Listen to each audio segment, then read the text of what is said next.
Okay, we're getting ready for our trip to Akumal, Mexico.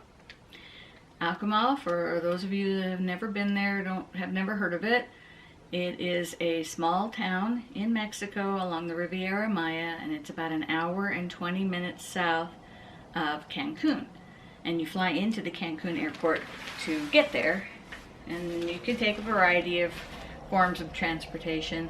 You can do private rental, you can do taxi, you could take a collectivo, which is a collectivo is an independent van driver.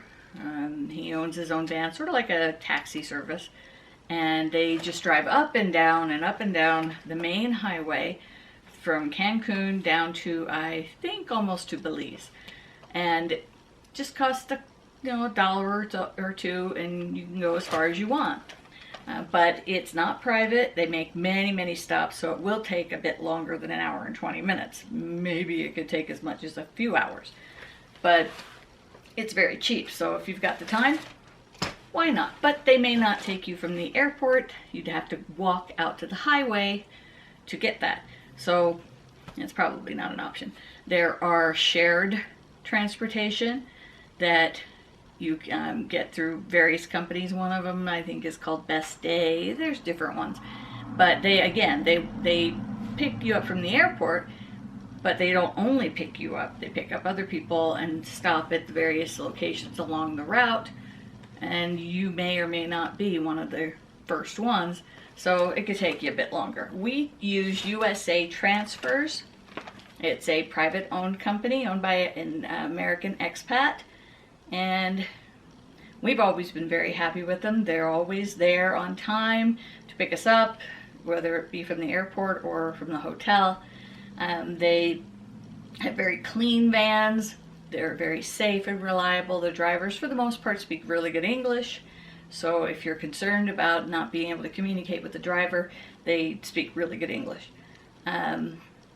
It's about $140 for 2 to 4 people, round trip.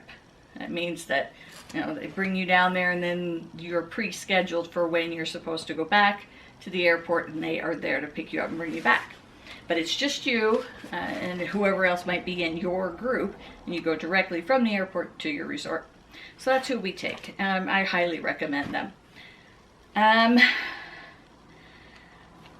I'm going to go over just a little bit of packing. I have another video, and I'm going to link it somewhere here, that goes over all of my packing tips, and that's pretty comprehensive. I'm just going to go over some of the things that I pack for specifically going to Mexico. Mexico, where we go, that part of Mexico is very safe. The Riviera Maya has a very good track record, and I don't worry about traveling there. So if you're concerned, shoot me a private message and ask me any questions you might be wondering about, and I'll answer any and all questions. Let's see. So first thing is, I'm a very heavy packer. Always have been, probably always will be. I like to have many options for clothes, and I like to dress for dinner. They're at the resort we're staying at. It's called the Akumal Bay Beach and Wellness Resort, and it is a 5-star resort, and it is on a 10-star beach. The area is a turtle preserve for the giant sea turtles. There's various breeds of sea turtle that come to that beach year after year after year to lay their eggs, and then those baby turtles will return when they're adults to lay their eggs. And that happens between about May through October for both laying and hatching. Laying really kind of stops in September. There may be a few that still will. And hatching doesn't typically begin until June, but that's kind of the season. We're going to be there in October, so I don't really expect to see too many nests, but it's possible. So we do snorkel while we're there. Akumal Bay Beach and Wellness Resort is in a small bay, Akumal Bay, and that bay is very close to the Mesoamerican Reef, which is the second largest tropical reef, coral reef in the world, second only to the Great Barrier Reef. The reef itself is recovering from a lot of abuse that it took over the years. There's a program that's been in place for a few years now where the government protects that area, and they work really hard to have conservation efforts, very careful about the type of sunscreen people use when they go into the water. They control the access and the number of people that are in the water at a time, and so they're very careful about trying to protect the reef. Plus they're working on a program to rebuild and rejuvenate the reef, and it's working really well.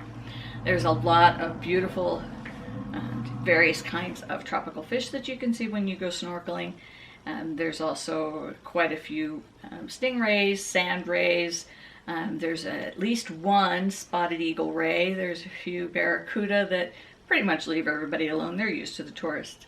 But there's also giant sea turtles that you can see pretty reliably every time you go out. Lots and lots of coral. It's just beautiful, and the water is pretty calm. Unless there's a storm coming in, the water is very calm. You pretty much just float along and see whatever you want to see, and a very easy snorkel. There's also an old shipwreck out there that you can see the old cannons, and I think the ship's wheel is still there. So you know, it's a lot of fun. So we pack for snorkeling. I always bring a life jacket because, you know, I'm older.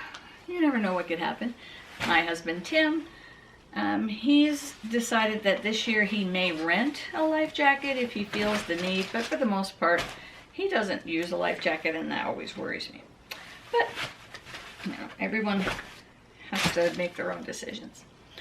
Like I said, I do pack to dress for dinner. The resort has, let's see, there's the Mexican, the Peruvian, gourmet, steakhouse. Those are the main a la cartes. And then there's the international buffet. There is also a sushi restaurant during the day and a 24-hour snack bar. So there's lots of options.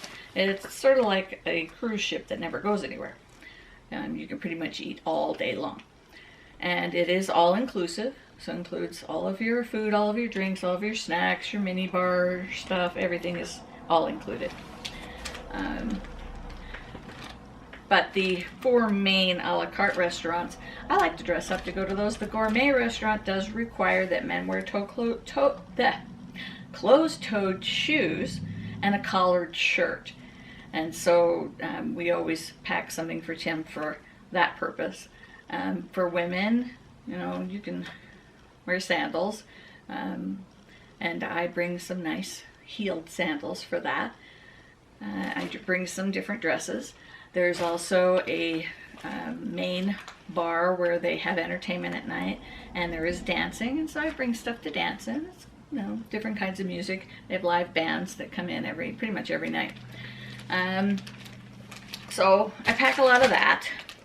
I like to have a lot of options for swimsuits, for cover-ups, shorts and camisoles and tank tops and t-shirts and all that kind of stuff.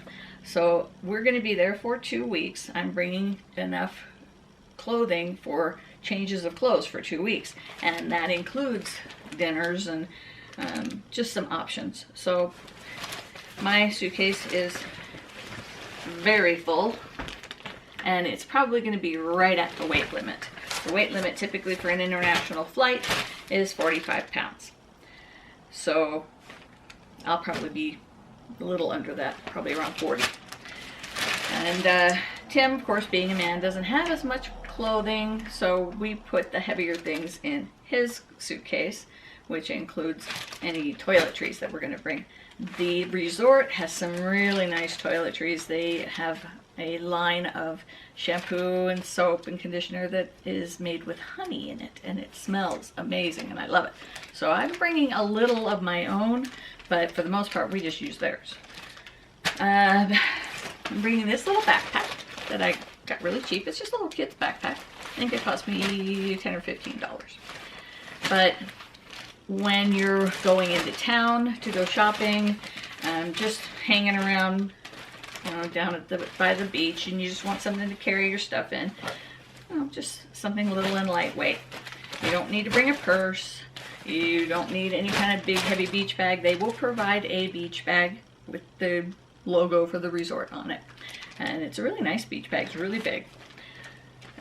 We use that a lot for, you know, hauling our towels and stuff down in our snorkel gear. I keep one full change of clothing in my carry-on suitcase, which we use at the rolling carry-on. I also put all my valuables in my carry-on. I never pack valuables in my checked bag. If for some reason my suitcase were to get lost, or if it gets gone through and, you know, somebody that is unscrupulous wants to steal things from it, there won't be anything of any real value in there. And that brings me to this. This is identification for my luggage. There's one in Tim's checked bag and one in my full set. It includes all our contact information, which is our home address, phone number, and an alternate phone number. It also has our itinerary for what resort we're staying at, you know, what airline we're flying, things like that. If our luggage gets lost, the airline will look in our bag to see if they can connect the bag with the owner. And if there's no identification in there and no idea where these people went, then they cannot match you. And so your suitcase will end up in the unclaimed luggage warehouse. So, you know, to avoid that and to increase the odds that your suitcase will be reunited with you, I would recommend at least your itinerary in there. So that's that. In my carry-on, I keep, like I said, a full change of clothes, and that's just in case for some reason either my luggage gets lost. I make sure that I have a change of clothing that I'm going to use there. Shorts, that kind of thing, and a swimsuit, because we're going to the beach. A pair of flip-flops and sandals, because that's the kind of footwear I'm going to wear when I'm there. And my snorkel gear, because even though I'm going to pack this, I can always rent a life jacket. Snorkel gear, yes, you can rent it at the resort. So if you don't have your own and you don't want to buy your own, yes, you can rent it there. They have a dive shop right there on the resort. But I like having my own. It fits me the way I want it to, and I don't ever have to worry about paying any more for it. So we keep that in our carry-on bag so that it gets to the resort with us regardless of what happens to our check bag.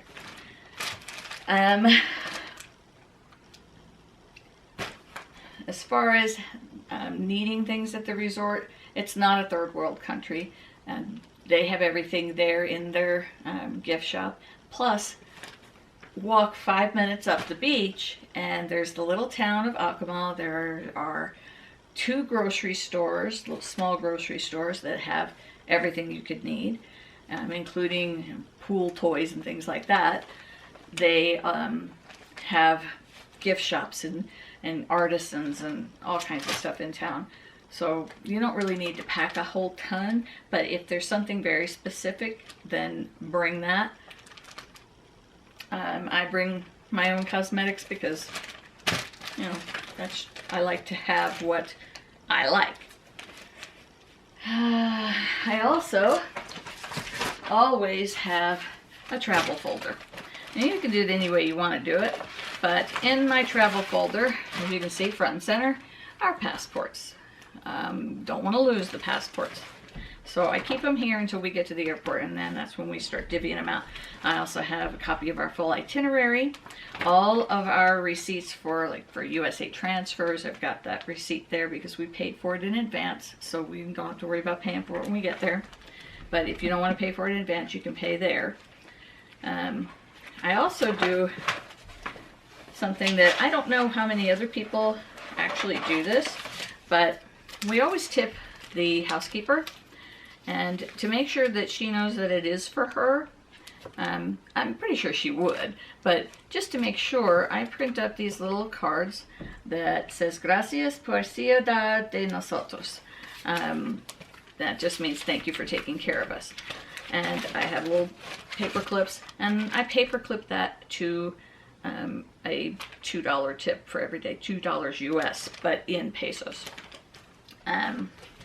If you're wondering about whether you should use pesos or American dollars, always use pesos. If you can get them, they're not all that easy to get last minute, but if you get a hold of a bank in advance, you can pretty much get all the pesos you need. We're taking about a few $100s worth of pesos, a few hundred US, for tips, mostly for tips, and then for the odd taxi ride that we might take. Taxis are pretty inexpensive. I mean, it's a taxi, so it's going to be more expensive than taking the bus, but I also bring a fairly well-stocked first aid medicine kit, and the medicines in small resort towns can be very expensive. So we bring whatever we might expect we might need. Not a ton, but enough for if we get some kind of stomach bug or headache or get an injury, something like that, we're covered for that. Now, the Riviera Maya, like any tropical location, does have mosquitoes. I'm hoping that typically, as we've experienced, October doesn't have a lot for mosquitoes. I'm very allergic to mosquito bites, so I swell up really bad. So I bring the highest level of DEET I can get in an insect repellent. I've found that Sawyer's is the best for me because not only does it not smell bad, it works really well and lasts for a long time. But the last time we were there in October, I didn't even need to use it. So I'm hoping that that's the way it's going to be again. But in the middle of summer, if that's when you're traveling and you get bit by mosquitoes, plan to bring your favorite kind of mosquito repellent, because you're going to be using it every night. That's true of any tropical location.